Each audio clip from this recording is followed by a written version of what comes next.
भारत में लोकसभा का चुनावी महाभारत चल रहा है। 3 चरणों की वोटिंग हो चुकी है। यूपी कांग्रेस के अध्यक्ष अजय राय वाराणसी में एक बार फिर पीएम मोदी को विपक्ष की तरफ से चुनौती दे रहे हैं, जिन्होंने मीडिया से बातचीत करते हुए पीएम मोदी पर जमकर हमला बोला। बीती रात बनारस में हुए लेजर शो को आधार बनाते हुए अजय राय ने कहा कि पीएम मोदी कहते हैं कि यहाँ जमीन पर काम हुआ है, ऐसे में तो उन्हें जमीन दिखानी चाहिए, आसमान क्यों दिखा रहे हैं। इस दौरान अजय राय ने और भी बहुत कुछ कहा, आइए सुनते हैं। मैं बनारस काशी वासी हूँ, बनारस में बैठा नहीं हूँ, मेरा घर है जहाँ मेरी पैदाइश हुई है। मैं इसी मिट्टी का जन्मा हूँ, इसी माँ गंगा की गोद का हूँ, बनावटी पुत्र नहीं हूँ। 2024 में निश्चित तौर से जो वादा किया था मोदी जी ने 2014 से लेके 19 तक, 19 से लेके 24 तक, एक भी वादे पूरे नहीं हुए।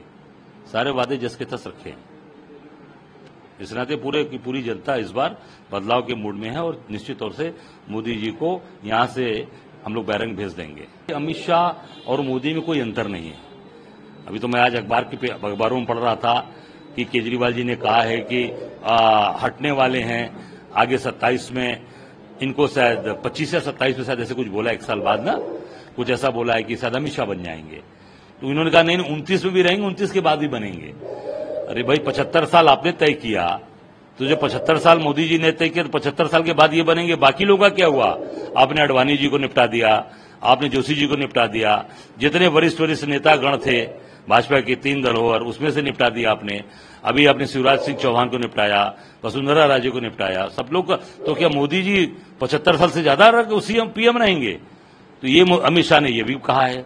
तो मैं समझता हूं निश्चित तौर से ये पूरी तरीके से फ्रस्ट्रेटेड हो गए हैं, पूरी तरीके से इनकी जो है बौखलाहट हो गई है, पूरी तरीके से हारने जा रहे हैं। और इस बार पूरी तरीके से भारतीय जनता पार्टी मोदी जी के साथ, अमित शाह जी के साथ इस बार इनका पूरा कुनबा इस बार जनता के दिल से उतर गया है। आप सर बनारस में जीत का दावा कर रहे हैं, आपको आखिर ऐसा क्यों लगता है कि बनारस की जनता के बीच में मोदी जी का वो प्रेम नहीं पहुंच पाया या वो विकास नहीं पहुंच पाया? ऐसे क्या मुख्य मुद्दे हैं? देखिए, जब जमीन पे काम होता ना तो चीजें दिखाई देती। आप भी बाहर से आए हैं, आप देख सकते हैं जो भी काम हुए हैं इनके, वो सारे काम कहाँ हुए हैं? आसमान में।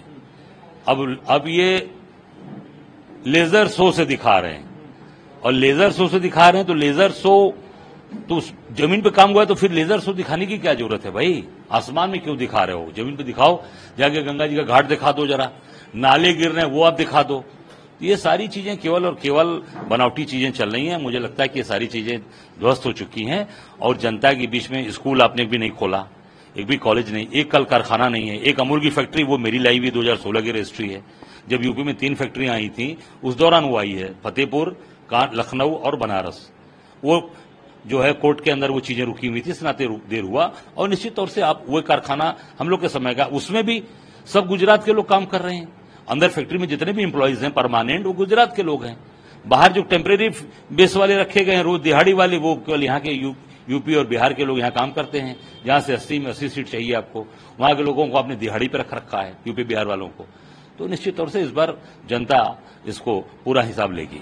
राहुल गांधी ने कल डिबेट के लिए उनको चुनौती दी, कहा कि मेरे साथ डिबेट करनी। आप भी उनके सामने चुनाव लड़ रहे हैं, आप चाहेंगे कि आप भी उनको कहें कि बनारस के मुद्दों पर या यहाँ के लोगों के लिए मैं डिबेट करना चाहता हूँ या चुनौती देना चाहते हैं? इस तरीके का कोई आपके जहन में चीज है? देखिए, मेरी जहां तक जानकारी है कि राहुल जी ने को कहा गया है, राहुल जी ने नहीं कहा किसी से। राहुल जी को सुप्रीम कोर्ट के एक एक्स जस्टिस हैं मिस्टर लोकुर, उन्होंने और कोई बड़े पत्रकार है, उन्होंने शायद ये कहा कि मोदी जी और राहुल जी की डिबेट होनी चाहिए।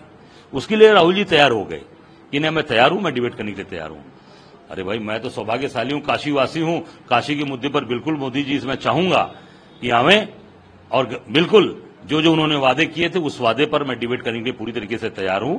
जहां चाहेंगे, गंगा जी में बजड़े पर बैठ के, सड़क पर बैठ के, या जहां पे इन्होंने मिट्टी पहला फावड़ा चलाया था 80 पे, जहां 80 नदी उस नाले के रूप ले लिया, नाला गिर रहा है, वहां पर बैठकर अगर करना चाहेंगे तो मैं पूरी तरीके से तैयार हूं डिबेट करने के लिए। कल एक भव्य रोड शो भी करने जा रहे हैं, कोशिश करेंगे कि ज्यादा से ज्यादा लोगों तक अपनी बात पहुंचा पाएं, नामांकन भी उनका है। आप कैसे देख रहे हैं इस पूरे रोड शो को और कल जिस तरीके से काशी बनारस में जो प्रोग्राम? देखिए, मैं इतना ही कहना चाहूंगा, जो बनारस की मिट्टी से जुड़ा होगा, जो अपना परिवार समझेगा वो रोड शो, द्रोण पे शो कराना, रोड पे शो कराना और हर जगह एक इवेंट करना। अब इवेंट का समय चला गया।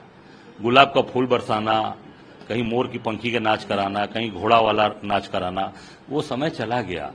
अब उसके घर में रोटी बन रही है कि नहीं, उसके घर में दाल पक रही है कि नहीं, उसके बच्चे की फीस जमा हो रही है कि नहीं, उसके घर में कोई तबीयत किसी की खराब है उसका इलाज हो रहा है कि नहीं, जनता अब मुद्दों पर उठ करने जा रही है। द्रोण शो और रोड शो का अब समय चला गया, गुलाब का पंखड़ी गिराने का समय चला गया। अब गरीबी से जनता परेशान है, अपने रोजमर्रे के खर्चे से परेशान है, बेरोजगारी से नौजवान परेशान है कि रोज एग्जाम कराते हैं। 19 यूपी में 19 पेपर लीक हो गए, अभी मेडिकल के पेपर भी लीक हो गए। ये क्या है? ये खोज रहा है नौजवान। ये अब द्रोण शो, रोड शो, गुलाब की पंखुड़ी की वर्षा होगी, ये सब समय खत्म हो गया। आप सर लोगों के बीच में रहे, किस तरीके से आपको लगता है, क्या सर्वे है आपका यूपी के साथ साथ अगर मैं बात करूं देश में, तो कांग्रेस या इंडिया अलायंस कितना सीट? निश्चित तौर से मैं इतना ही कहना चाहूंगा कि इंडिया जो अलायंस बना है इसके प्रति पूरे देश के अंदर जन समर्थन है। एक वेव चल रही है इंडिया अलायंस के लिए, क्योंकि जनता भूखमरी, बेरोजगारी और इनके जुमलों से परेशान है। द्रोण शो, रोड शो, ये सब चीजों से परेशान है। इंडिया गठबंधन की वेव चल रही है।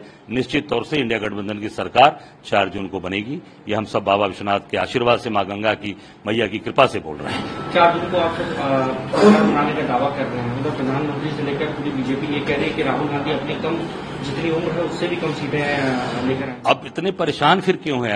अगर ये बात कर रहे हैं तो पूरे बनारस में होर्डिंग आप देख लीजिए किसकी लगी है। पूरे बनारस में कैमरा ऑन करके आप देखिएगा, होर्डिंग किसकी लगी है? किसी और भी कैंडिडेट की होर्डिंग लगी है? किसी और का प्रचार हो रहा है? क्यों? यही एक है कैंडिडेट, हम लोग नहीं है। काम जब किया तो इतनी होर्डिंग लगाने की क्या जरूरत है?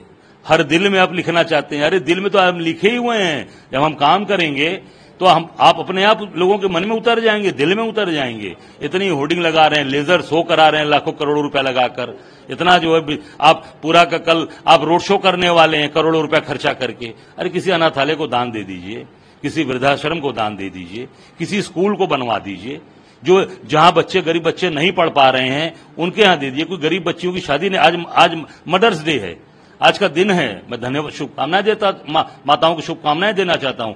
आज मातृ दिवस है, आज ही किसी जाकर मदर्स डे में किसी मातृआश्रम में जाके दान दीजिए, किसी वृद्धाश्रम में दान दे दीजिए, जहां माताओं का कहां कल्याण हो जाए। क्यों फूल बरसा के खराब कर रहे हैं पैसा? क्यों रोड शो खर्चा करके, द्रोण शो करके पैसा खर्चा कर रहे हैं? किसी गरीब की का भला हो जाएगा, उसको बेचारे की उसकी आंख जो आंसू है वो पुछ जाएंगे। ब्यूरो रिपोर्ट, इंडिया पब्लिक खबर। फिलहाल के लिए इस खबर में बस इतना ही। देश और दुनिया की ऐसी तमाम बड़ी खबरों के लिए हमारे YouTube चैनल को सब्सक्राइब करें और बने रहें इंडिया पब्लिक खबर के साथ।